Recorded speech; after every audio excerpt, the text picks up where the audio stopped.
Last podcast on the left is all about the facts. So when Southern New Hampshire University came on as a sponsor, it was time to do some research. Turns out they offer more than 200 online degree programs, and get this, criminal justice and psychology are some of the most popular. Classes have no set meeting times, and tuition rates are some of the lowest in the U.S. Want to learn even more about SNHU? Visit snhu.edu/last. Insurance isn't one size fits all. That's why drivers have trusted Progressive's Name Your Price tool for years.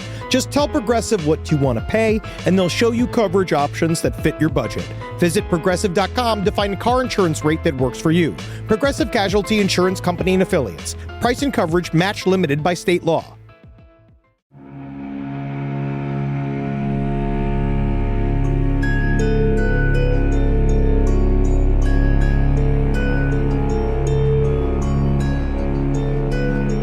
LPN Deep Dives presents A Court of Thorns and Roses with Natalie Jean and Jackie Zebrowski.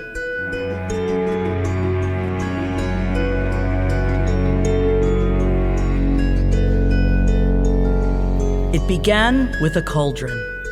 A mighty black cauldron held by glowing, slender female hands in a starry, endless night. Those hands tipped it over, golden sparkling liquid pouring out over the lip. No, not sparkling, but effervescent, with small symbols, perhaps of some ancient fairy language. Whatever was written there, whatever it was, the contents of the cauldron were dumped into the void below, pooling on the earth to form our world. Excerpt by Sarah J. Maas from A Court of Thorns and Roses. Oh my God, we're already harmonizing. That wasn't harmony at all. It's beautiful. Wow, welcome. I'm Natalie Jean. I'm Jackie Zebrowski. This is episode 1 of LPN Deep Dives, ACOTAR. Oh my God, and on the table, yes, I do have my Court of Thorns and Roses with all of my tabs on it. I don't have tabs, but I have... You don't have any tabs, not one Look at tab. all these folds, Look these at all the dog tabs ears. that I've got. Yep, we really read a book, didn't we? This goes to show it. How many tabs you have, though, shows how smart you are. I'm It's true. sorry, Natalie. You kind of lose this one. My dog ears don't count. Nope, your dog ears count for nothing. Except for ruining the book. Do you ever get yelled at? I used to get yelled at for dog ear in books. Oh, yeah. Actually, I broke one of my best friends I broke up with. I felt like the direct difference between us is that I like to show a book love by ripping it up and writing write notes in it, and yes. crumpling it up. And she showed love by keeping them pristine. And I realized that was one of our opposites. And we were going different but ways. opposites attract and sometimes they detract. Whoa. Court of Thorns and Roses. Whoa. Is this a story about that? I have no idea. Yes. So, forewarning, this is going to be a bit of a meaty episode because we have to get into the whole baseline of this entire world in this episode. This episode's doing a lot of heavy pulling, everybody. It certainly is. Well, especially, and if you're familiar with fantasy, that always happens with fantasy or sci-fi. The beginning of it, there's a lot of ground to cover. So get ready, get your lawns up, and I'm not talking about your bushes. Get them ready because we've got ground to cover. That was the roundabout way to say ground to cover. You're playing The Sims a lot these days. I've been playing The Sims a lot. Okay. So yeah, we're just going to get right into it. We can't do too much chit-chatting at the top because we've got a lot to do in this series. So we're going to go ahead and just creak the book open. Oh my God, it's a tune. Mine's old. Mine's an old book. I blew the dust off it. When we creak it open, we're faced with this map at the top of before we see any other words. So we're told from right from the top of this story that this ain't your mama's Earth. It's a different kind of Earth. Now, quick question for you. Do you usually look at the maps? Because when I first start the book, I don't look at the map. Interesting. I don't want to know anything. I go into it blind. Oh, I definitely look at the maps. I did that with Game of Thrones books. I studied them, even though I didn't know what they were. I don't know. I think I learned that way better. Okay, I understand. Visual learner over here. But then do you go back and reference it, right? Over and over? Oh, I Okay. go back and I look. Yeah. So we got this map. I don't know about how any of you read it, but I definitely check it out. And we are looking at a place called Prythian. It is sort of on the western side of the map, and there's an island called Highburn and a bunch of little bitty territories. I wonder what's going on in there. We don't know yet. Don't know yet. On the east side, we see a much larger corner of land as though we're only seeing the edge of perhaps a continent. What do we take away from the very top? Well, we see that there is an area called the Mortal Lands and the Fairy Realms. And they are bisected by a big old line called the Wall. And this ain't your Game of Thrones wall. No, it's a different wall. It's a different wall. Different wall. Different kind of wall, okay? All right. So the Mortal Lands are in the south, Fairy Realms are in the north as well. And already the fairy world is sounding a lot cooler. We get the lands, they get realms. It's not fair. No, it's not. No. As the book opens, we're seeing things from the eyes of a young woman named Feyre, which thankfully, Sarah works a clever pronunciation of this name onto page 13 of the paperback because I probably would have been calling her Feyre the entire time. Feyre. Yeah, if not for the way that she works that into the story. So, also, by the way, everyone, for pronunciations, we're going to go off of the audiobooks and or Sarah an interview. So you go ahead and blame them if you don't like the way we say the words. Prythian. But we know Feyre is Feyre for show. Yeah. So this book is told from first person, so we're only getting it from the view of Feyre's eyeballs. Very much a subjective view. I really liked it. A lot of times in fantasy, I personally don't read a lot that are in first person, so it's kind of fun to be like super in the head, especially after all the things that Feyre gets into. Oh, I love being in her head then. I'd rather be in her body, but we don't go into that. You wait, man. Once the VR starts, when A Court of Thorns and Roses VR, please. Oh, yeah. I'll never come back to reality. I know. It's going to be a problem. But, you know, that's what I would like to spend my Twilight years doing. Like, if I'm 80 years old. Like, your vampire years? Yeah. There's no vampires in this world. Sorry, there's no vampire. Not one single vampire is in this book. There are no high school going old vampires in this book. No, there's no school in this. No, thank God. No, Feyre is not in school. In fact, she is in a forest hunting for dinner for her family when she spots a deer in this punishing winter forest. That's where we meet her, where we're walking into her world. Hello, Feyre. She's psyched because her family's not doing super great, and this is possibly the only food they're going to get. So they're desperate. Suddenly, as she's about to take this deer down with her epic bow and arrow skills, by the way, this book was conceived of around 2009, so it was prior to the Hunger Games movies, but after the 2008 book Hunger Games, so I'm not really clear if she was aware of Katniss, but I don't think she was. No, I don't think that she was. Because I think sometimes people are like, oh, this is Hunger Games, huh? And it's like, Feyre's no. very different from Katniss, though. Oh, yeah. They're two very distinct characters. The only way that you can compare the two is up top here. Yes, this is like really their only, I would say, comparison moment. So she's about to take this deer down, and a large wolf appears that's acting kind of strangely, and she's very scared. So in the fear that this wolf is something from the Fey world, she decides to use this one precious object she has, an ash arrow, to shoot the wolf.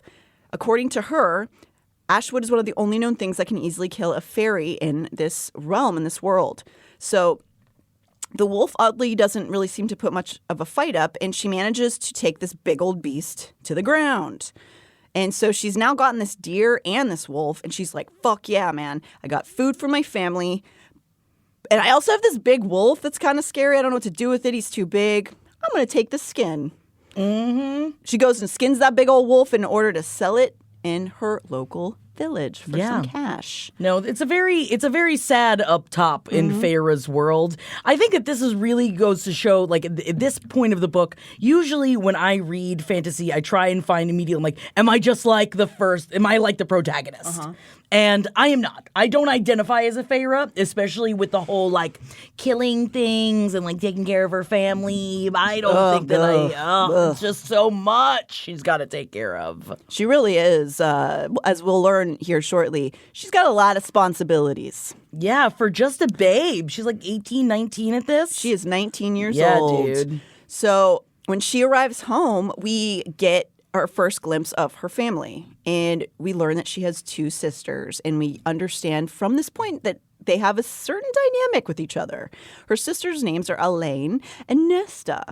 Though Feyre is the one out there fending for the family, we learn that both sisters are actually older than her. Her father is the other person in this home with them.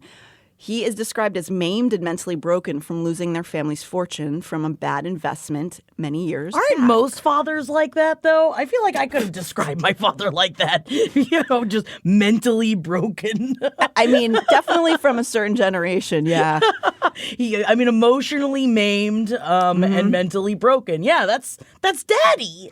And he did go out and sail the seas trying to win fortunes, right? Oh, man. Yo-ho-ho. It was more the bottle of rum than the yo-ho-ho part. That's true. I have father issues. But so does Feyre. It's one of the things we identify with. Tell me who doesn't. Mm-hmm. I'm sure some people do. I think all of our friends do. That's how you get into comedy. So she is the one who's like providing for the family at this point is what we're learning. She reminisces over the instance that causes her father's maiming in this first chapter, which is creditors came to shatter his leg because he made a bad investment. And they were like, well, instead of money, we're going to take it out in your blood, I guess. Mm-hmm. And while they were in Badman, they did Beatstown. They were Badman.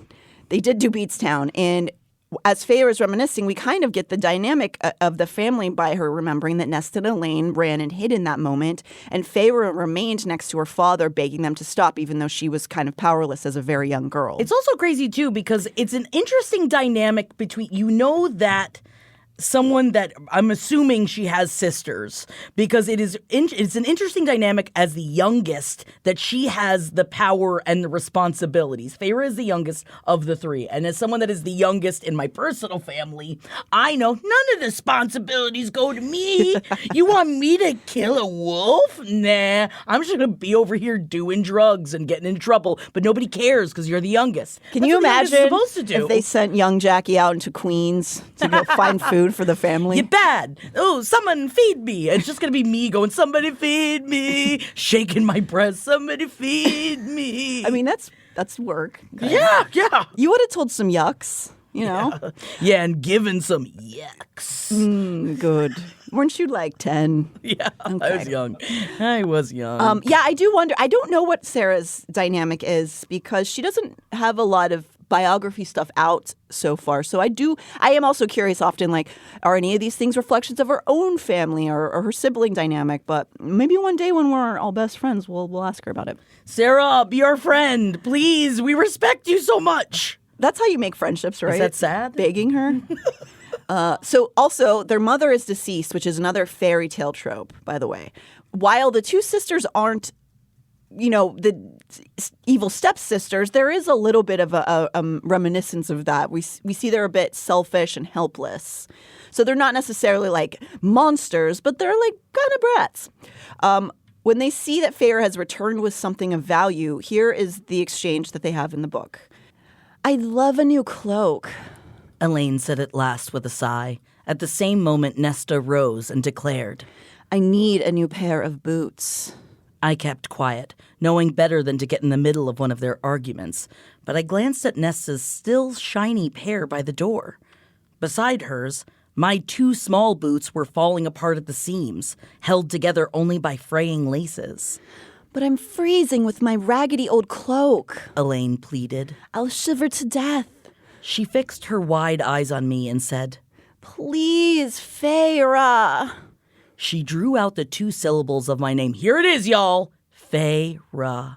Into the most hideous whine I'd ever endured, and Nesta loudly clicked her tongue before ordering her to shut up. Through those initial scenes, we learn that Feyre's family is poor and sort of helpless, relying almost solely on this youngest daughter to provide.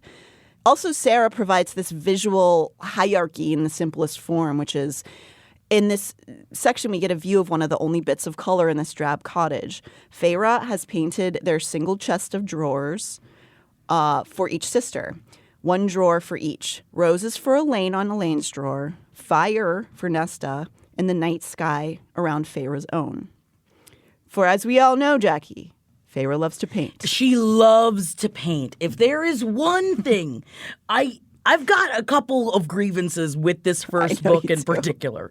And every 3 pages, one of my tabs is talking about her painting, because in my literature brain, I was like, maybe it does mean more. Maybe every time she references painting, it's meaning more. And sure, it is a connection to her family. It is a connection to her sense of self.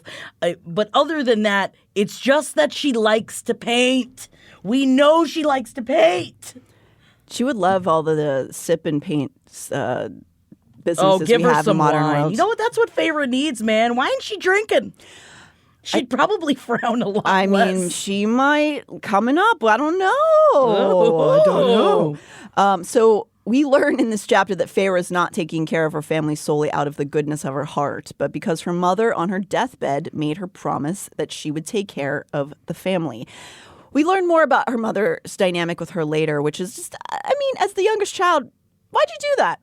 This is another thing, too, that I feel like they go against the grain of the actual, fairy tale side of things, where it's usually the glorious, perfect mother has passed. And in this series, that is not quite the case. No, it's not at all, really. And Yeah. I do really like also it's the mother who's maybe flawed. We learn a lot about her through the eyes of her daughters, and they all have different experiences with her, which is kind of cool. As any sister, right. any especially specifically female identifying children have with their mother specifically, Yeah. if they are female identifying as well. Yes, for sure. So Feyre's village is bleak and cold through Feyre's eyes. Again, we can only see it. Whether or not it's objectively so isn't clear, but we see it through her eyes because we can only glean what she thinks and sees. So at one point she says, The stone houses of the village were ordinary and dull.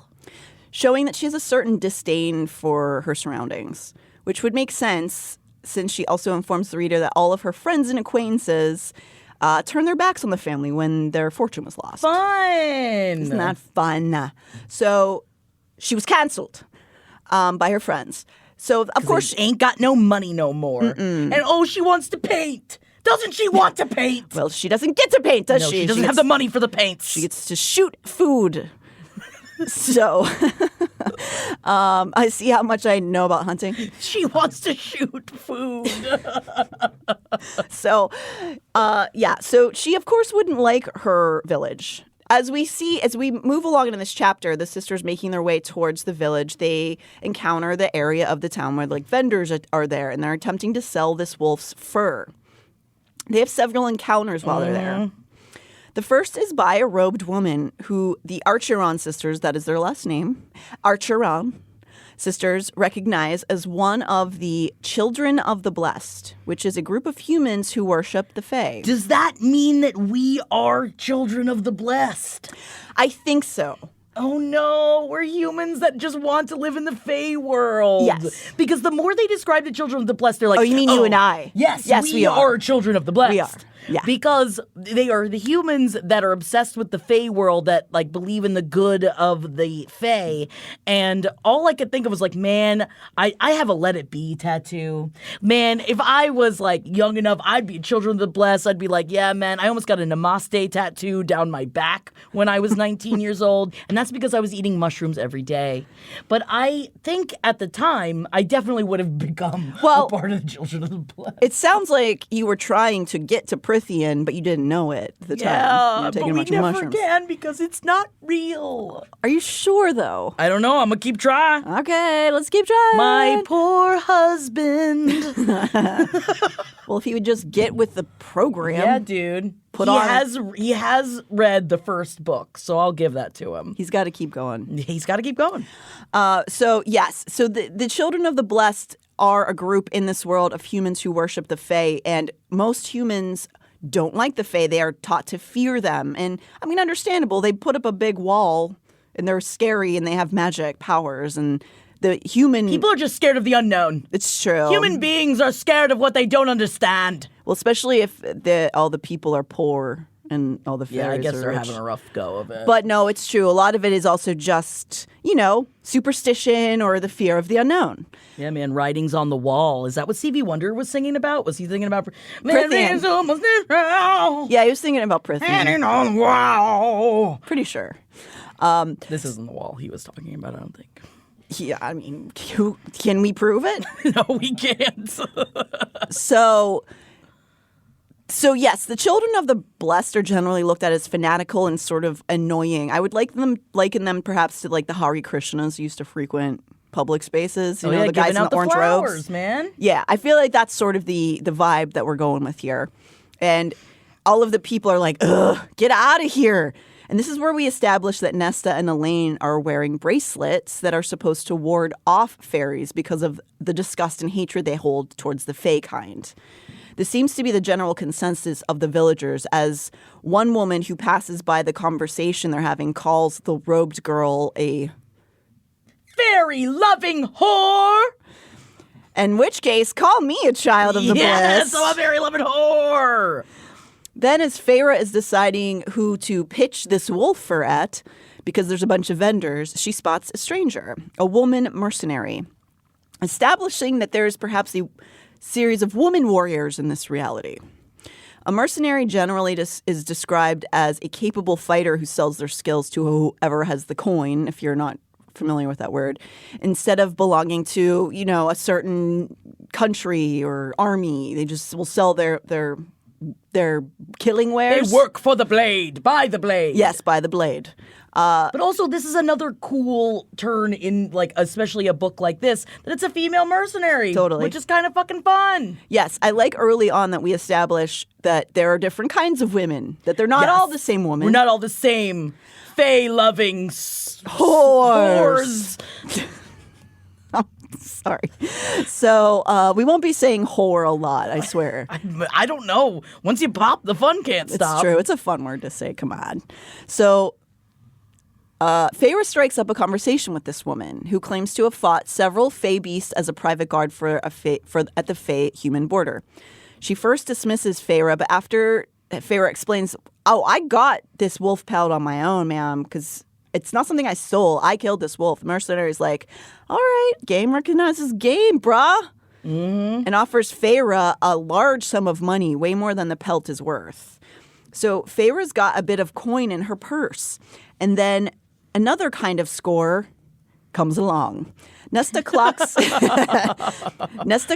the boy, Isaac, who Feyre is involved with, and teases Feyre about it. So this is another part of these fairy tale. You know, usually the protagonist is a virgin. She is pure. She is complete of hymen. Yes. But not this protagonist, because she's been rolling in the barn. Yes, and that is established. I know we mentioned it briefly in the intro episode, but both of us really love that it's established very early on in these books that she is not a virginal little lamb girl. I turned. Indeed, Isaac was watching from across the square, arms crossed as he leaned against a building. Though the eldest son of the only well-off farmer in our village, he was still lean from the winter, and his brown hair had turned shaggy. Relatively handsome, soft-spoken and reserved, but with a sort of darkness running beneath it all that had drawn us to each other. That shared understanding of how wretched our lives were, and would always be.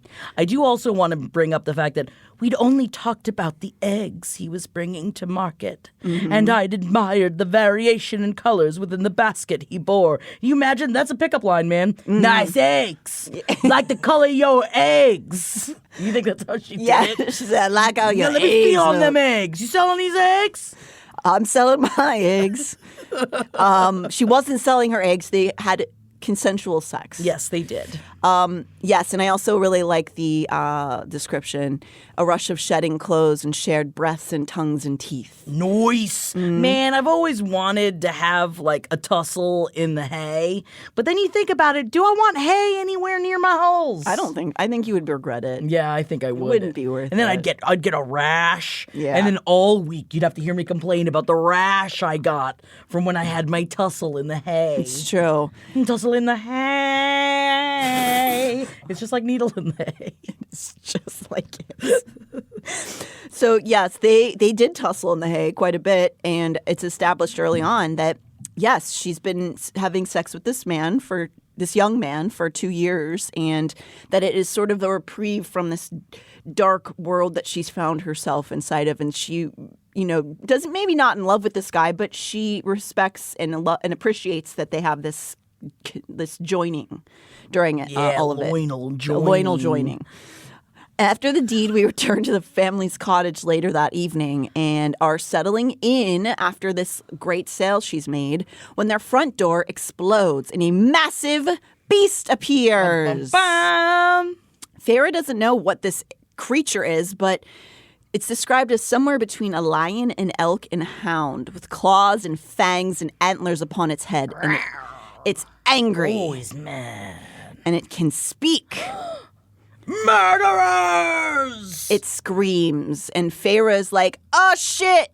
So that was a fairy, huh? The one I killed?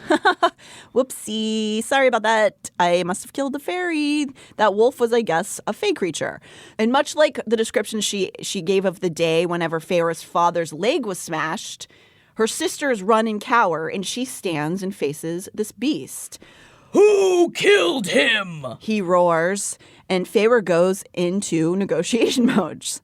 She has gotten the art of the deal. So what would you say if somebody accidentally killed your friend? Like, what theoretically would you want in exchange for that?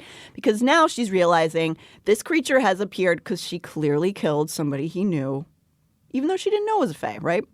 So the beast lets her know there's only one penalty the treaty between the humans and fairies allows: a life for a life. He again demands to know who killed this wolf. I did, she says. As her family continues to cower and this beast is questioning her, she's responding, no, she didn't. She wasn't being attacked, but she did kill the wolf. No, she didn't know it was a fairy, but could you blame her after all the fae had done to her family? So he had it coming. Yeah, man. He had it coming He all had it, along. he had it if coming. you'd have been there, if you'd have seen it, how could you tell us that Feyre was wrong? Yep. Yeah, I knew it. I got the ref. That song randomly played while I was writing this. So Whoa. Yep.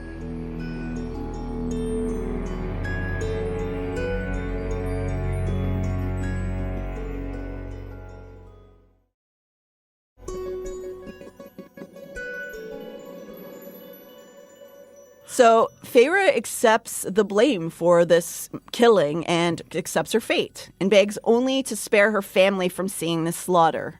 The beast laughs at her request and explains that a life for a life can mean something else. I don't have to kill you here. That she can choose to return to Prythian with him and live her life out there with him. She asks why he would want that, and he is enraged that she would dare question his generosity. Oh my God, big, thick beast. With his big, thick beast legs, his big, thick arms. I'm a monster fucker. Well, right now he's still a big animal. I know. Oh, no, that's what I'm talking about. I told you again, I was more into the beast as a beast than I was into the human beast. You're right. And also, I should say, we mentioned it before, but she is very open about the beginning of this series being inspired by Beauty and the Beast, both the original old folklore version. Not folklore, I'm sorry, we'll get into that. It's not folklore. It was written by a direct author, but also we are in the correct demographic and age range as contemporaries of her to have been inundated with Beauty and the Beast in 1991 Disney version. Mm-hmm. So even this beast description, if you go and look at the beast in the Disney version, it looks like what she's describing. Yeah. So you can just keep on fantasizing. Oh yeah, about I can just close my eyes. I can see him. I can see him licking me. Wow. Okay. Okay. Oh yeah, it's starting already. We're not even into the sexy parts yet. No, we're not even a little. So, but after some pleading by Feyre's father to accept this offer, Feyre agrees. She says, "Okay, I'm going to go with you," and a bargain is made. The bargain is a very traditional fairy story mythology trope. You'd see it a lot in these kind of folklore stories.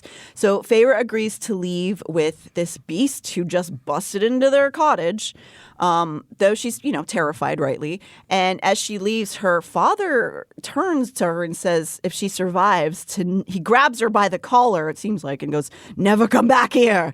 Don't you ever come back." Which I get is because he wants her to have something more than this provincial life. Ooh. But also it's rude. But rude? Daddy problems. Who's got 'em? I've Feyre gotten does. some too.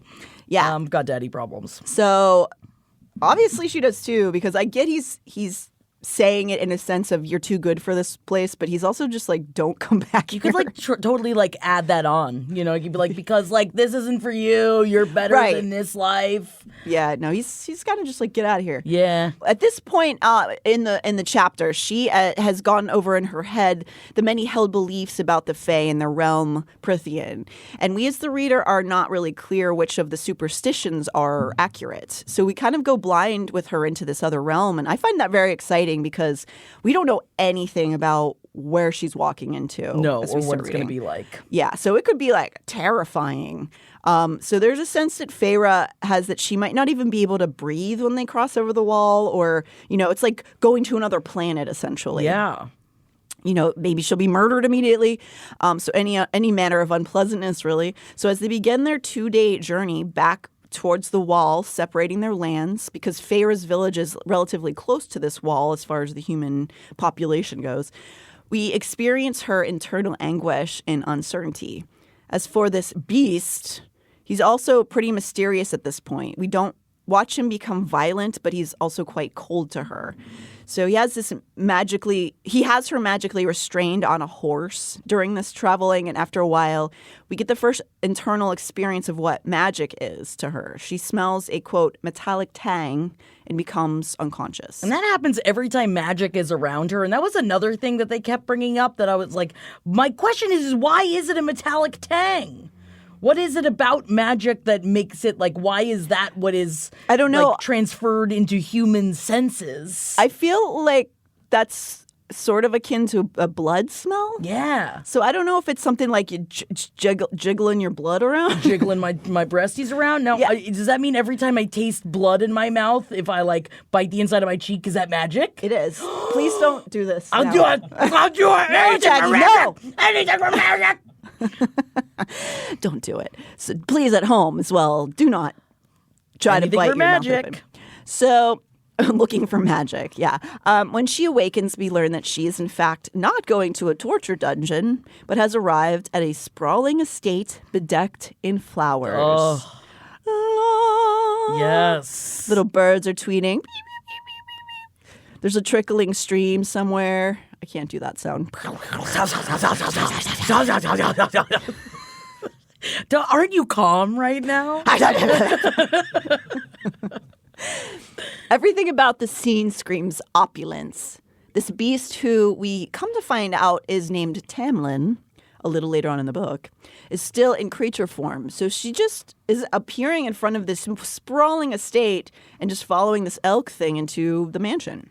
She's having a real Monday. Oh my God, give her some lasagna. She wishes. Sure. Finally, he leads her in through the house and they land in this dining room. And zip, zap, zop! A light flashes and he becomes a real hunk of a man. At least we think he's a hunk of a We man. think. We can't really tell all the way because he's wearing this peculiar masquerade mask and it's covering the top half of his face. He's described as appearing young with a strong jaw and green eyes, Wow. broad-chested and sporting a baldric, Yeah, he's got a baldric. which is perverts. A strappy piece you would see on a typical, but if you saw a pirate costume, they'd often be wearing one of those things across it. It's like it's for weapon wearing. This is also another part of my sexual fantasticizing inside of my brain that was actually interestingly difficult to get past. The fact that I didn't know what he looked like would be such I love that was brought up many times of just like, even like, I think he's so beautiful. If I knew what the rest of his face looked like, and that would be really difficult to do. Yeah. Especially if you could see half of it. If you could see none of it, that would be one thing. That would be very scary. But seeing half of it, so you just like are filling in the pieces of it. Well, I mean, little Phantom of the Opera. You're filling all your pieces. Yeah. I do think it's nice you can at least see his mouth because I think if you couldn't, that'd be very, it'd be disturbing. Yeah, and see his baldric. You could see his baldric only. So we've also learned that During this scene, we also learn that he is of the High Fae, based on his pointed ears. Only the High Fae have these sort of pointed ears in this world, and it seems to run on a sort of caste system where the pointy-eared ones are the ruling class, and the rest are referred to as lesser Fae, which is pretty rude. But it all is hereditary, basically. So if you are born into the royalty... Oh, no, like the movie? No. Oh, God, I just almost said a spoiler. No, can't do that. I know where you're going with it, though. So it's interesting that the mask of the beast is one layer only to be greeted by another disguise. So he's the trope of the hero being like cloaked or covered is common, but he was first a beast and then is also wearing a mask underneath that. They're also greeted by a second red-hot piece of man candy who is red-haired and finely dressed in this dining room. He, too, is wearing a mask, and he has, as well, the distinguishing ears of the High Fae. So this is a big old, this isn't just Fae, this is High Fae, so much more scary for Feyre, because she's learned all of these, myths and superstitions about the Fae, and the High Fae are supposed to be very scary.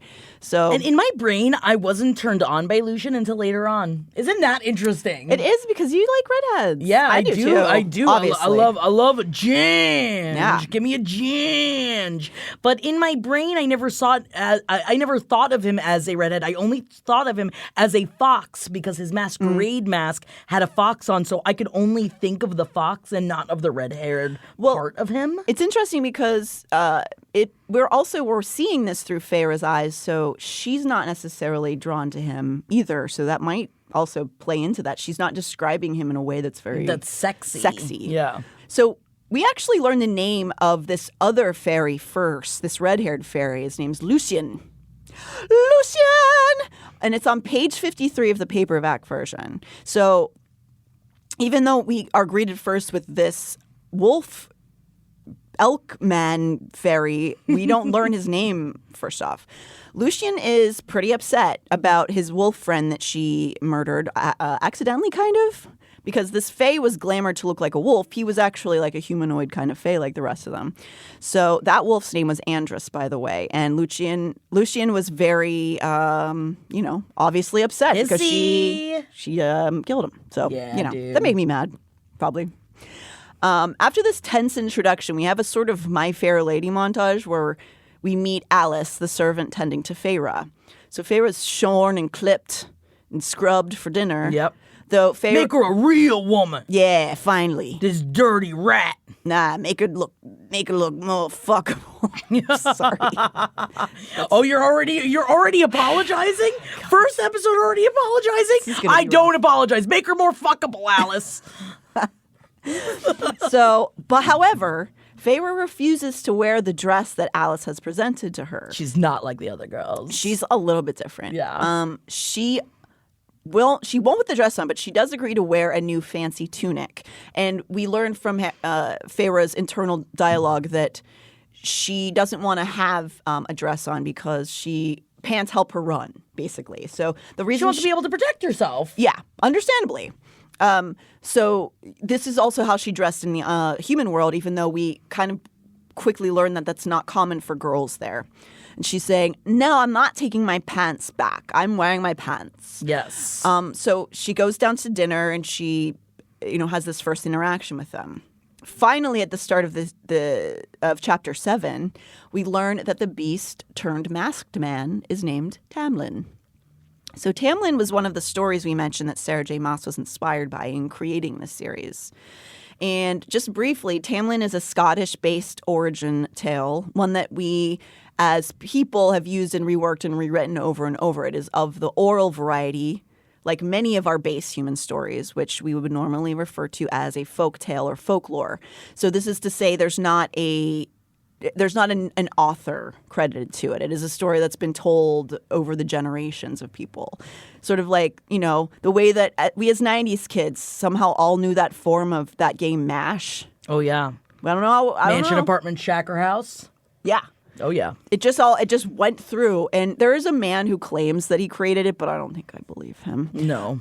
So That's how we got all of our oral exchanges over the span of human time. There are many, different Oral kinds of oral exchanges.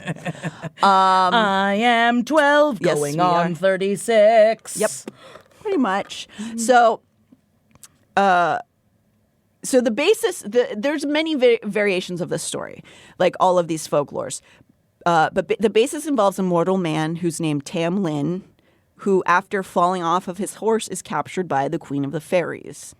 Interestingly, also, the lead female character in this story is often named Janet, which is Sarah J. Maas's middle name. Oh! I know. Also, it's funny because Janet sounds like such a Mideast mom's name, but it's actually like an ancient Scottish name. I just think of Rocky Horror Picture Show. Well, that's true, Janet Weiss. But also same. Yeah. So I don't want to go too far into the Tamlin myth because it will address where ACOTAR goes. That will definitely come up later on. But worth mentioning it, this is just on a side note, and it has nothing to do with what Sarah's written, but like so many of our human origin stories, variations involve R-ing, sexual assault, and the taking of virginity. And that some versions involve the plucking of flowers and pregnancy. Some versions don't make any direct correlation to sex, and some do. And there is potentially some evidence that after the institution of puritanical religions that a lot of these tales take a turn towards the dangers of a free woman. Which you better clasp me up because I am ready to be freed and I will burn it all to the ground. Yep. So keep us hidden They away. should be. They It's should for be the afraid. best. But that's not, of course, why Sarah was likely inspired by this folktale. I think it's interesting to note that about, traditional fairy tales. A lot of them Yeah. involve Some bad stuff. But bads. women were treated bad for a long time. Not in these books, babe. nah. So Well, they're treated bad, but they overcome it. We'll get to it. yeah. I mean, you can't just be all fucking Nice, or else There's what's thorns. the book? And There's it's like, thorns and roses. and then she lived happily ever after. Then it would be the end. Boo, boring. We'll come back to the Tamlin myth. So the main points that come through in this book, I think, will be apparent, but spoilers. So off of the jump, Feyre's not too pleased, though I think many of us would be like, hey, thanks for taking me away from that shit family and giving me all this free stuff. Do you want to make out or something? I mean, yeah, you see the lips, you see their pert, you see their lush. She came from such poverty, and they have this beautiful mansion that's filled with the most delicious. When she describes the food, I'm just like, give me the food. Yeah. It tastes better than any human food. Yeah, and she's starving. She's been and they've been starving for years. It's Yeah. not like this is a new thing to them. Yes. But Feyre is, the embodiment of being good and noble and all that. Is good and noble the word? Sometimes I find it annoying. Well, I think that could be argued about a lot of protagonists in stories because they're the ones who are supposed to, teach us the moral lessons a lot of the Give time. in, eat, kiss. Yeah, right? But she is too noble. So she begins to try to find a way out of this bargain because she's worried about her family. Who are jerks, by the way. She pleads with... Man, if my family was like that, I'd be like, sorry, peace. I'm out. Sorry for family. I know that we are family. But also, I'm out, bitch. I'm fucking leaving y'all behind. But I also... Peace. I don't make you go hunt my food, so... If you did, I would. Until I was taken to Brithian, and then I be would like, leave your ass behind. Bye-bye. Good luck with that. This really is, it's like another one of those, it's the same kind of thing where it's like, we read Harry Potter growing up, and then it was like, maybe there is a school that will take me away from this place. And now, as a full-ass adult, I'm like, maybe I am bigger than just being mortal. Yeah. It I'm doesn't ever not. go away. No, I'm not. That's fine. That's why we read. That's why we read. So, yes, her family is really toxic. Mm-hmm. But she still cares about them, so whatever. She pleads with the Fae, these high Fae men, to let her go so her family won't die. And Tamlin claims he didn't leave them to die. You think I'm that? He basically says, you think I'm that much of a piece of shit that I would let them die? And she's kind of like, I don't know you, sir. You just took me. Which, for me, I'd be like, oh, they're okay. Even better. But at the same time, this is far earlier than when she finds out what actually happens with them. Yeah. Why doesn't she so what did you do? I didn't understand this. Like, ask more questions. I don't know if it's because we're supposed to think that she's too scared. I guess. But no, I understand that sentiment. So there are some times in this book I just want to shake Feyre to death. yes, and I would think it's of note too that we'll talk about this a lot, but as we are going through these books, we're watching Sarah J. Maas grow as an author because she started writing these books when she was 23, and that's sometimes apparent in the beginning of these books. And every book is better than the last. Isn't that insane? It just I thirst for it. I thirst and I quench. So Sorry, that wasn't a babbling brook. That was just me. sounded like a motor starting. Oh, yeah. She's motoring over here, everybody. It's also in chapter 7 we get the first glimpse of them wanting to know about her romantic life. Interesting. Lucian, in his arrogant way, asks why she's so sour when they're so pretty to look at, which leads the Fey men to question about whether or not she has a beau back home. To which she replies, I was close with a man back in my village. and so then they sort of start needling in and asking if she loved this person, and she says, no, like, I didn't. We just slapped, Yeah, she man. didn't say that. Just but- slapping in the barn. But then it says, again, that shared look between the two males. And do you love anyone else? Tamlin said through clenched teeth. A laugh burst out of me, tinged with hysteria. No. I looked between them. Nonsense. These lethal, immortal beings really had nothing better to do than this? Is this what you really care to know about me? If I find you more handsome than human men, and if I have a man back home? Why bother to ask at all when I'll be stuck here for the rest of my life? A hot line of anger sliced through my senses. So she is sort of... I like that description because she is at a point where she's just like, what are we doing here? Why are you asking these questions? Yeah. Because she doesn't know. We are clearly setting up that these men have a sort of agenda and she's not privy to it at this point. So during this time, Feyre's days start to lay out in front of her. The Feymen basically tell her to run along. So she's sort of trapped on these mansion grounds just looking around, being like, why am I here? Yeah. There is a distinct air. Of secret garden Yeah. in these stories, yes. Yeah, no, I didn't know if you saw that too, but I don't know if it's conscious. I imagine it is because some of it is very direct, but as our contemporary, Sarah J. Maas, she was also probably inundated with the movie The Secret Garden. Jackie, was that huge in your childhood? They put him in the ice bath. They did. They put him in the ice bath for his legs. Yes. He was so cold in the ice bath. And I don't think it helped anything. No, I don't know what it was doing. Remember, they had that machine they stuck to him too with a crank. I watched that movie way too many times. Oh, I loved it. And I was also obsessed with the musical. I don't know if that was in your world at all. No, it wasn't. Ooh, I sang, I don't want to brag, but Oh. in my 6th grade chorus, we did a bunch of the songs from Secret Garden and I had a solo. Oh my God. I'm sitting next to a soloist right now? Stop, I don't like talking about it. All right. But you kind of just brought it up.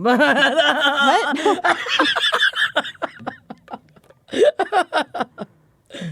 She even included a line directly from the book/movie coming up here in a second. I'm going to tell you. So at page 72, she finds a bit about why this Fey man, glamored as a wolf, was in the mortal realm in the first place. Like, why was this wolf just walking around in my forest?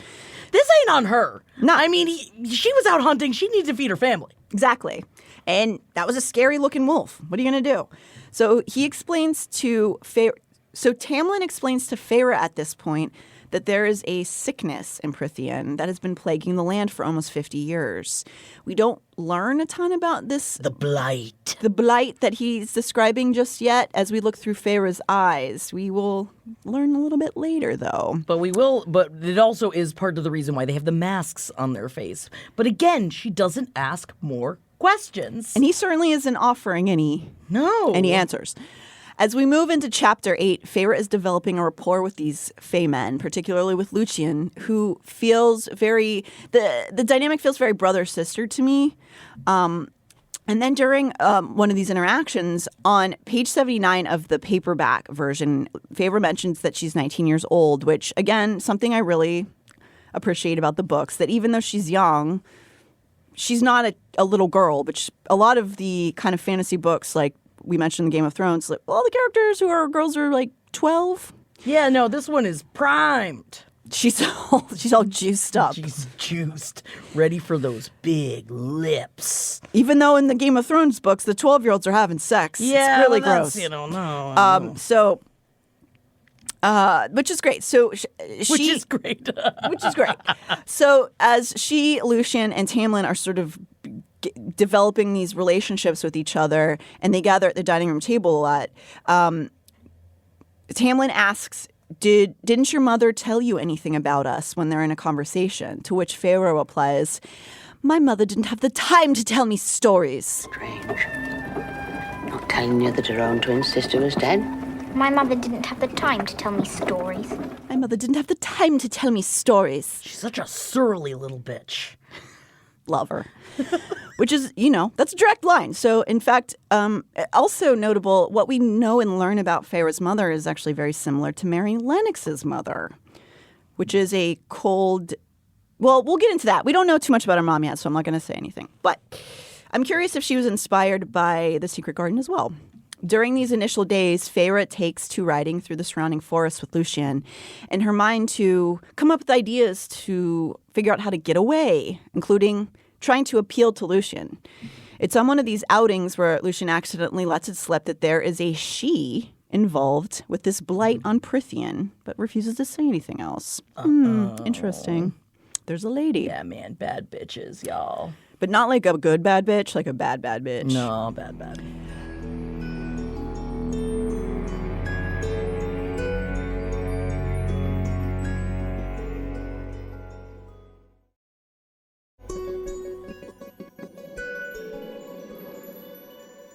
So, at the start of Chapter 10, Feyre encounters one of many Prythian creatures she will come to face, this one called the Bog, a scary concept of a being who doesn't become real unless you look towards it, and then it can devour you, which is very scary. Yeah. So she was perhaps correct in being afraid of Prythian. She was, in fact, warned by her Fey companions as soon as she arrived to not stray too far because there were dangers outside the estate.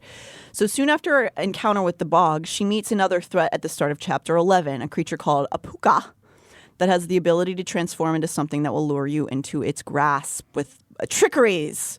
In this case, it takes the form of Feyre's father late at night. And Feyre, mistakenly thinking her father has in fact come to rescue her, when she spots him outside her bedroom window, runs out only to be stopped by Tamlin, who at first seems to be catching her and is actually saving her from the Puka. So basically she sees this come out. She's like, oh, it's my dad. And then Tamlin runs in and it looks like he's like being a jerk, being like, I caught you. And then he's like, no, that's not your father. And then it's gone. And so, yeah, because your father's never going to come save you. He's mentally broken. He is. And also then this is sort of a transition time for Feyre and Tamlin's relationship, because he goes to, from maybe a vague threat to her to a Fae who's saved her life with no real known reward for himself. So he came to her rescue in this moment. Also does a really good job of making you feel like, oh, this place is so beautiful, but there's like a lot of bad shit going down. Yeah. There's a lot of creepy creatures. I like that she doesn't... It's like Los Angeles. Yes. She doesn't steer away from like being actually genuinely creepy. I hate that it's called the Bog, because the Bog makes it sound like it's not a very scary creature. Well, it's a bog with two G's and an E. So yes. In my head, I said Bauge. The Bauge. In my head, I said Bauge. I like that. And I'm scared of the Bauge, but I'm not scared of the Bog. Well, I think you should be, because it can eat you. I won't look at it. Okay. It's during this interaction that she reveals to Tamlin the promise she made to her mother to take care of her family. And Tamlin's like, baby girl, I got you. Don't you worry about it. He tells directly to her that they are fed and well cared for. So this is the first time that he's sort of revealed what he meant by, you think I would just abandon your family? He has done something that is allowing them to be fed and cared for, whatever that means. She thinks, as one of the superstitions she was led to believe in the human realm is that fairies can't lie. So she just immediately accepts this as truth. And This is bullshit, by the way. Mommy's dying. She asked her, 11-year-old to make sure that she takes care of the family? I think she's actually younger than 11. Jesus! She's 11 whenever they lose their fortune. So I think she's like 8 or 9 whenever her mom Good dies. Lord. Yeah, and being like, you, child, you make sure these adults around you are taken care of for some reason. You should have gotten divorced a long time ago, moms. If you can't trust your husband... It's true. Yeah, I shortened husband. Good, because it takes too long to say it. So, also, in this scene, I do think she's just ready to be freed from this promise because she's like, oh, yeah, they can't lie. Cool. I'm not going to care anymore then. Goodbye. Because she's just, my promise has been fulfilled very quickly, ready to let it go. Except that she doesn't because everything is still like, but my family. Who cares about your family? Take care of yourself for once. For once, Feyre. I know it's nice. It's nice that she cares about them.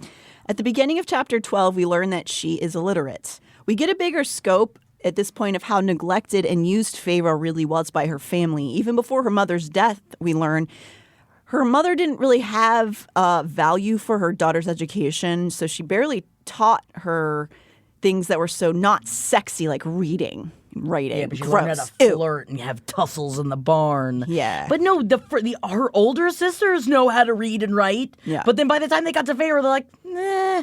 And yet they put all of the responsibility on her. Again, as the youngest, I got the nah, and wasn't really cared about quite as much, and it was great. But I still was taught how to read and write. At least the tabs can't lie on the book. Right. Look how good she can read. It's kind of bullshit. But I guess we're like in this realm of a fairy tale world where lots of women aren't valued as far as reading and writing goes.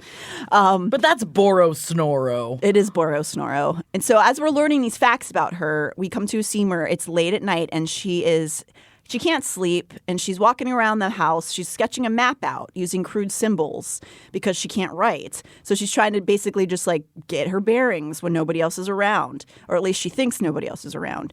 And in this moment, she has a chance encounter with Tamlin, who has returned late and injured from hunting the bog or the Boge that has tried to attack Feyre earlier, the one that had tried to attack Feyre earlier when she was riding with Lucien. He went out to hunt it like a big, strong man. Did. So now that there has been this shift in their dynamic, their orientation with one another, now that he came and rescued her, Feyre is like, can I help you clean your wound? So this also feels like a direct scene from Beauty and the Beast 91. Is. I went and found that clip, and there is a full scene where she's trying to clean his wound. So she cleans the wound, and they have this sort of intimate conversation about how stuff's really hard. It's not sexy yet, but they're sort of commiserating. I wish it was a different kind of sexy, hard conversation, but it wasn't. Patience. Yeah, I guess it's a fucking virtue.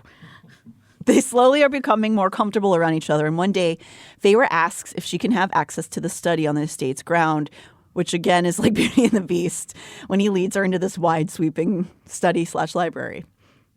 We'd also be remiss if we didn't speak about Beauty and the Beast when we talk about A Court of Thorns and Roses in general. The Disney version very clearly had a huge impact on her. Just so happy there's no Chip. Ugh. Chip is annoying as shit. Ugh. What's that mean, Mummy? Oh, I just want him to be inside and boiled inside of his own mother. But we did get Angela Lansbury out of jail. Yeah, that was nice. That was nice. So yes, as a 90s child, Maas was, I'm sure, inundated, and it was everywhere in the 90s. Maybe in my grade, only maybe surpassed by The Lion King, but it's written all over the pages of the first half of this first book. But Maas also has a degree in creative writing, and as such, she certainly studied fairy tales, and the origin tale is obviously present too. The original Beauty and the Beast is credited to Gabrielle Suzanne Bebel de Villeneuve. Oh. That's right. A lady writer in the 1700s? Yep. She's from France, and this is from a collection of hers in 1740. Though, like most printed fairy tales, there are draws from the oral historical storytelling of folklores. So also the version that we as modern Americans know would be more recognized.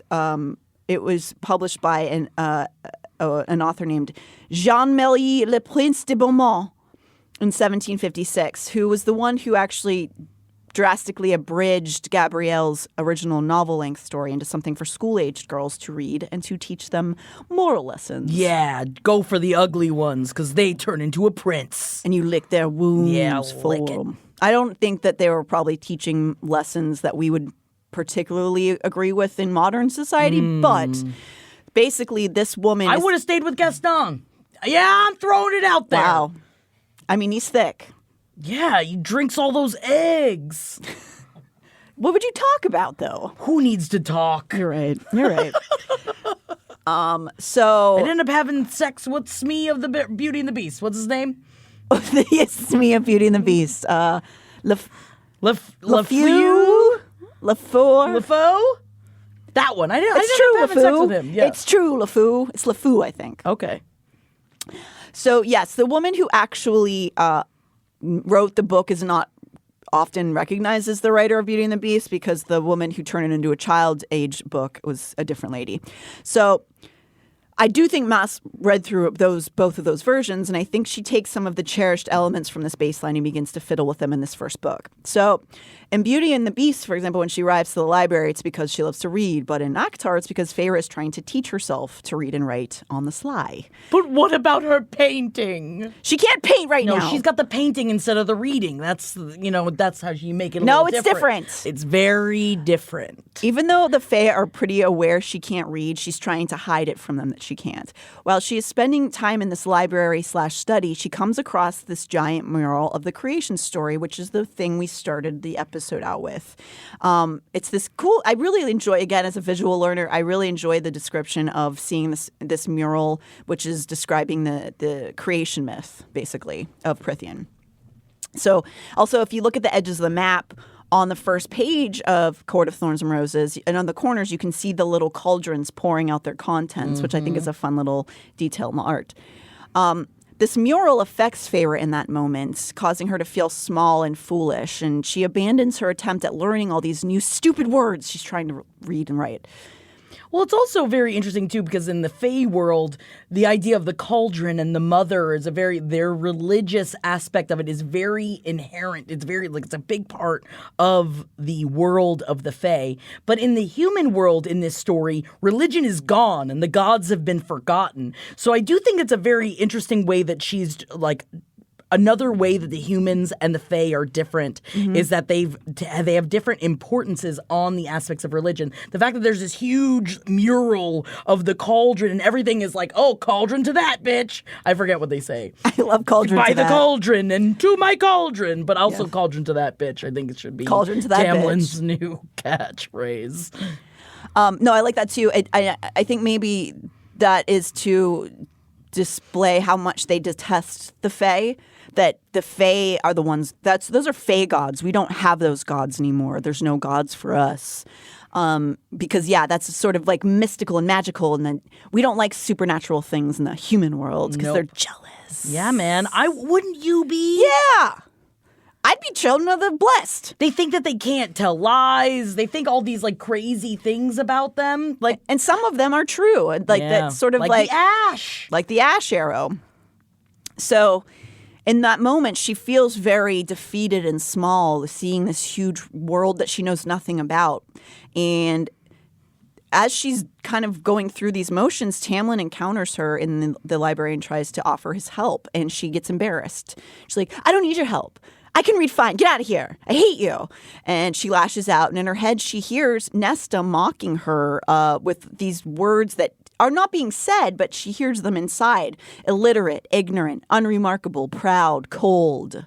Oh my God, Nesta. Jesus. Jeez, man. Nesta really just never lightens up. No. And I think, could it be from jealousy? I don't know. Even so, Feyre's attempts at writing are in order to get a message to her family. Even though her family's so mean to her, she wants to let them know she's okay, which is really why she's trying to get all this writing done so she can write them a note. She's still also attempting some form of escape, and she decides to try to appeal to Lucien to gain information on how to capture a surreal, which is another creature she learned about from him earlier on in the book. This creature is supposed to be able to hold valuable information for people. And at this point, we can't really gauge how much Lucien wants to get rid of Feyre. They've, like I said, developed sort of this sibling dynamic, but he's made his feelings known about how little he wants Feyre hanging around the house. And so when she goes up to him and asks about the surreal, you can't really tell if it's because he's like trying to get her killed or not. But she's like, can you let me know basically how I can like trap this thing for whatever reason I might have? And so he does. He lets her know how to catch this creature, this allegedly horrifying creature in the woods, by setting up a snare and doing a bunch of stuff. So he also is like, you're crazy and you shouldn't do that. I might help you if you're in danger, but I don't know. I might not show up. So she sets up her trap and it works. She catches one. We're introduced to a character we might just see again. He's described as made of bone, like an exoskeleton, which I find really cool. And she also describes him like this. A face that looked like it had been crafted from dried, weather-worn bone. Its skin either forgotten or discarded. A lipless mouth and 2 long teeth held by blackened gums. Slitted holes for nostrils. Yeah, so I like his description a lot. Like I like the idea of a person made out of bones, like your skin's bone. Oh yeah, that's gross and cool. So she begins to question this creature who supposedly has all this information to give all the time. And during this interaction, he reveals that Tamlin is actually a High Lord, not just a High Fae, but the boss of the High Fae. Big bad boss bitch. He's the daddy. He has some other fortune-telling type musings at this point, but he delivers her final fear to her in this interaction. There is no undoing the bargain. She must, quote, stay with the High Lord and all will be righted. Interesting. We should maybe remember that quote. And also maybe remember that when you make a bargain with the Fae world, you got to do what you say. I don't know why that's a lesson for anyone, but it's a lesson for us. It is. I'm scared of making bargains. I can't follow through with anything. I don't want to make a bargain about anything. I'm good. I'm fine. Even a sexy bargain? And then I throw my family in the trash. Awkward. I'm right here. Sorry, Natalie. I think by marriage, it's fine. I'd still connect with you. I'll still make sure, like, you're doing Thank you. It's just the blood family. Got it. Cool. Thank you. That's all I care about. So... as the surreal is holding counsel with her upside down in the snare, he's like upside down giving these talks. Some dangerous creatures of the forest encroach on the pair. They are called the Naga, and they are described as humanoid but covered in pitch black scales like a snake. Here we get a sort of a save the cat moment for Feyre, or save the surreal, I guess. Yeah. In this moment, she has to make a snap decision. Run for her life, or waste precious moments freeing this feared and hated creature that she's trapped in order to save its life. So obviously, as the protagonist, she's choosing to free the surreal in the old-fashioned moralistic fable device kind of way.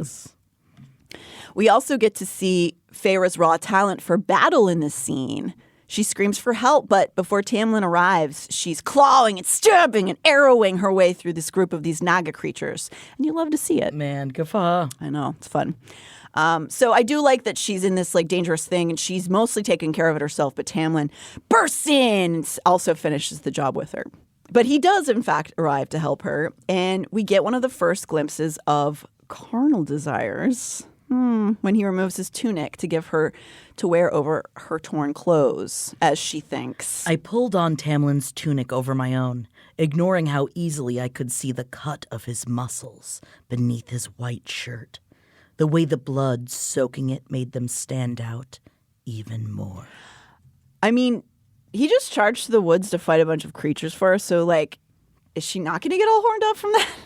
But I also do, again, appreciate the fun difference of this protagonist, that she doesn't immediately just, like, rip off her panties. Like, he's taking care of me. Right. My daddy, I needed all along. Yeah. She is still, like, I can fucking take care of myself. But I also like how your I abs like look. it that you take care of me. Honestly, this is a lot like the beginning of my relationship with my husband.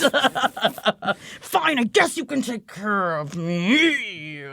I guess I am just like Feyre. You are. I think you are. Yeah, I'll I get think you. you Give me are. your... So, yes, this is also strengthening that bond, too, that's beginning to form between Tamlin and Feyre. I believe we call this trauma bonding. But he seems to also like that she's not a weak little baby girl. So Tamlin begins to press her over the coming days, trying to get her to let some of these walls down that she's built, out of necessity to protect and save her family. He challenges her with this question, you love them... Actually, you want to say that? You love them very much, don't you? And then causes her to consider whether they did love her back at all. It was always about her feelings and never about how they felt about her. And then he says, You gave up so much for them, he says. Do you even know how to laugh? ouch. He cuts to the core of her. I mean, she's not a lot of fun. She's I never wouldn't want smiling. to tussle in the barn with her. He wants to see that smile, though. You Can know? you imagine how frowny she was in those tussles in the barn? Yeah, but that's probably kind of fun. Yeah, I guess it It's depends. It's barn tussling. You Yeah, can't be barn too happy. tussling. It's all dark in painful. there. They have no idea what's Getting going on. stabbed with hay. But he also doesn't go, let me see that smile, baby. Let me see you smile. Maybe he does. Maybe that's why she doesn't like him that much. Yeah, I wouldn't like that. So in these exchanges, we also learn that there was a great battle over 500 years ago when Tamlin was just a child. Oh, yeah, he's old. And in those battles, there's some fairies fought alongside the humans, which is not something that Feyre had ever heard before, that it wasn't just humans against fairies, that some fae stood on the side of people. And it resulted in the treaty with which they now live, a segregation of North and South hemispheres split by this wall. Previous to this, the humans had been used as a slave force by the fae. So it's probably fair to mention this problematic age gap. It's hard to discuss it seriously when talking about fantasy fiction. I mean, it's she's 19. I know. He's 500. Well, There's fine. Discourse. It would be different if she was like 12, like Yes, a lot of the I other agree. fairy tales. I think 19 is fine. And it does really, I hate in stories, in traditional stories when young virginal girl is the victim in the lead girl, she's young and virginal and soft and white. And then the male protagonist is typically older or if in the same age, like much more capable of things. And then any older women are either the villain or like sexless and dumpy. Yeah, man. And granted, it's with modern fairy tales like Disney, it's understandable that the lead characters are young women because of the audience. But here, without giving anything away for those of you reading along in real time, I'm interested to go on this journey of these books with you as Maas herself grows up. Because remember, when she started writing the series at 23, the main character being 19 is basically making her a contemporary. And already at that time, she had the wherewithal to not make it not only an adult. Feyre's not only an adult, but also a non-virgin, and that rules. As far as I'm concerned. Even when you just look at something like Twilight, it could have been 10% less weird if they just set the books at a community college or something because of all the marriage stuff. Yeah. There's a lot of problems with Twilight. Yeah. So the fact that the old vampires are repeating high school over and over again is kind of weird in retrospect, But in these books, she's at least making this a woman character, and Maas is growing up with these characters.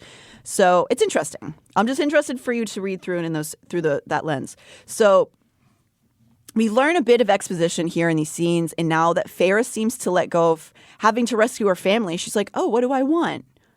She wants to paint, everyone. She wants to paint. And a scene occurs where she asks for some paints and brushes to paint pictures, and She has to paint. and I'm again reminded of the secret garden here.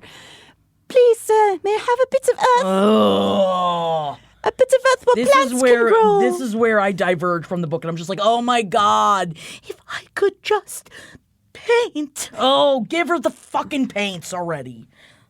So, a place to make I don't know why. plants Yes, she just grow. needs a patch of earth. But A bit of earth. Oh, give her the paints. Please, may I have a bit of paint? Ugh.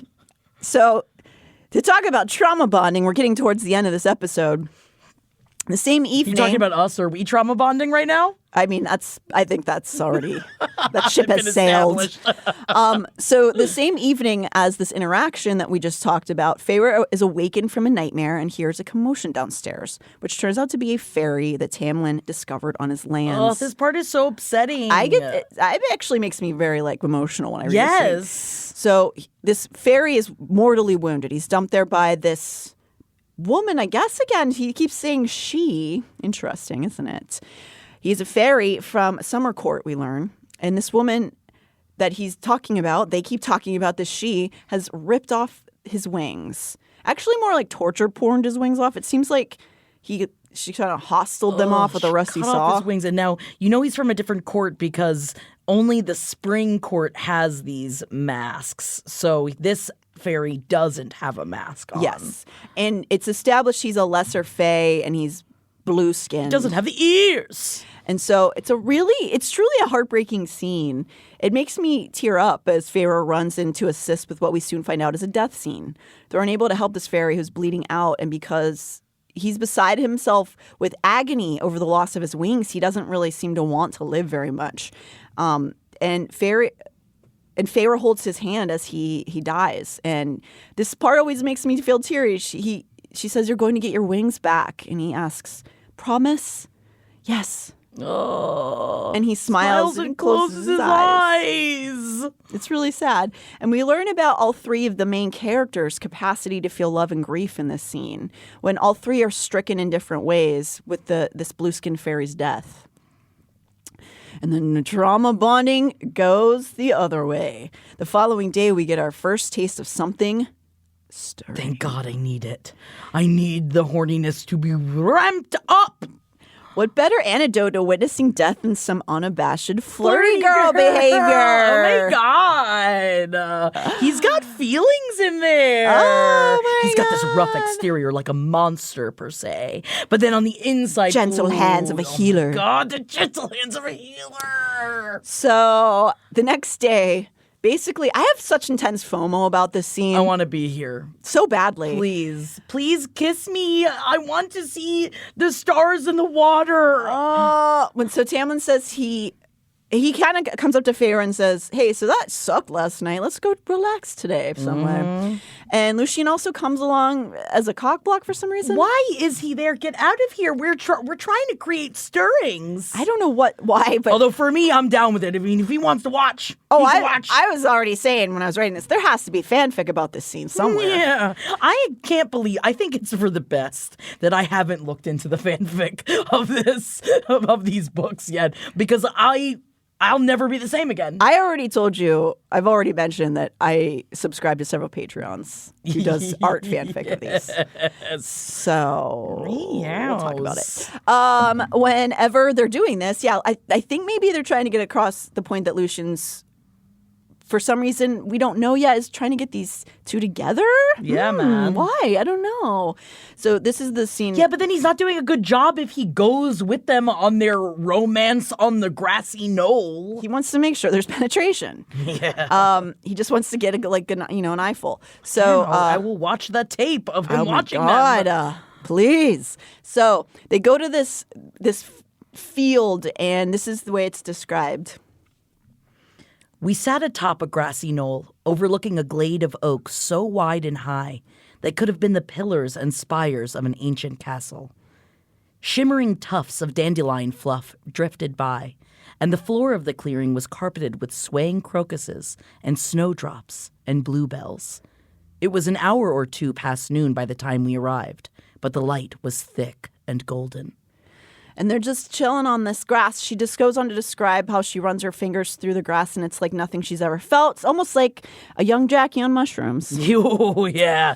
I am the children of the blessed. So the three of them are vibing on this knoll. Very loving whore. They're again, get on it, internet erotica if there's no fanfic. Yes. Tamlin goes, "Hey, I want to show you something over here." Very much like a teen group hanging out, and a boy's like, "Hey, want to go over here? I want to go over here, not for any reason, just so that we could show go you something." over here. So and then the groping starts. Yeah, but not here. No, it doesn't. No, he actually has something he wants to show her here. And it's not his penis yet. Sorry, guys. He takes her to a silvery... They really warm you up into it, though. By the time it starts happening, you're just like, yes! He takes her to a silvery pool that is a warm, thick liquid that Tamlin tells her is starlight.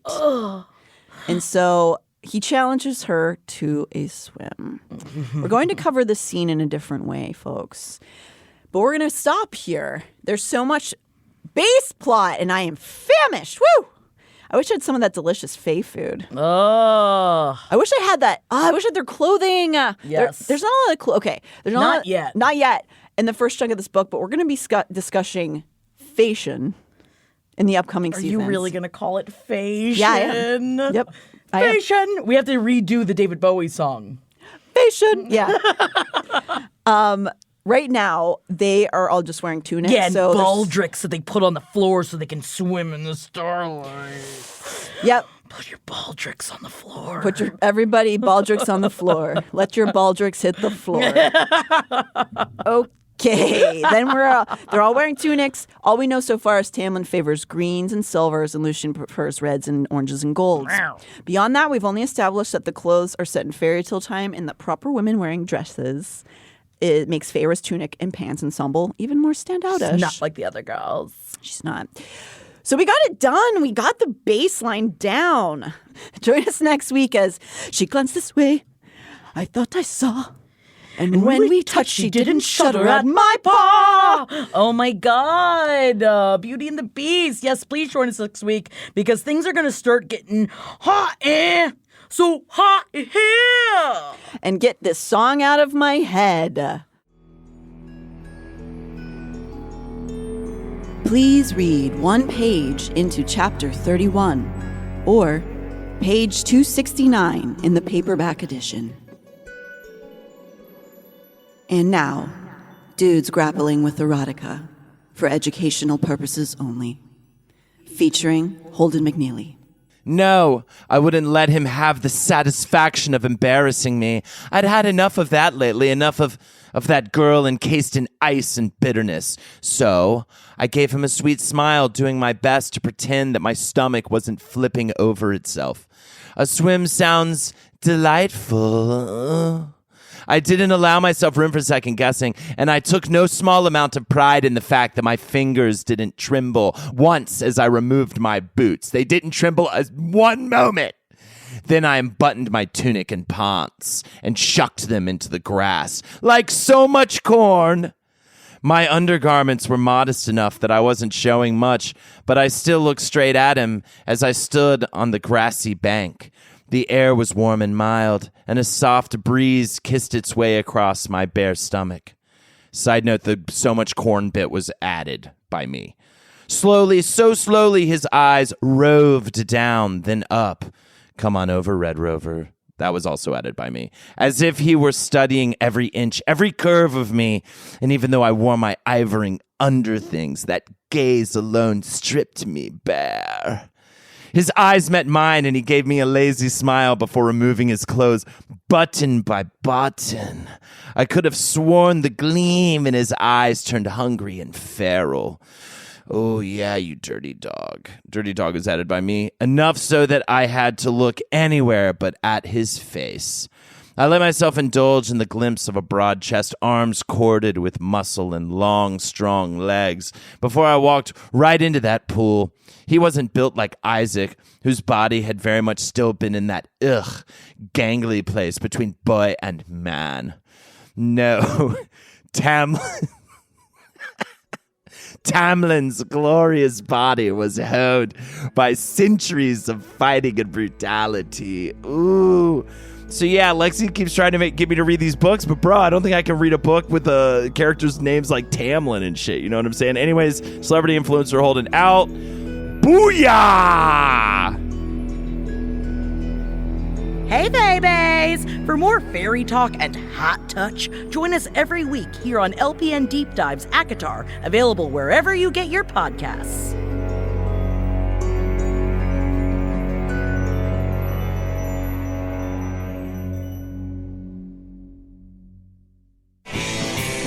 This show is made possible by listeners like you.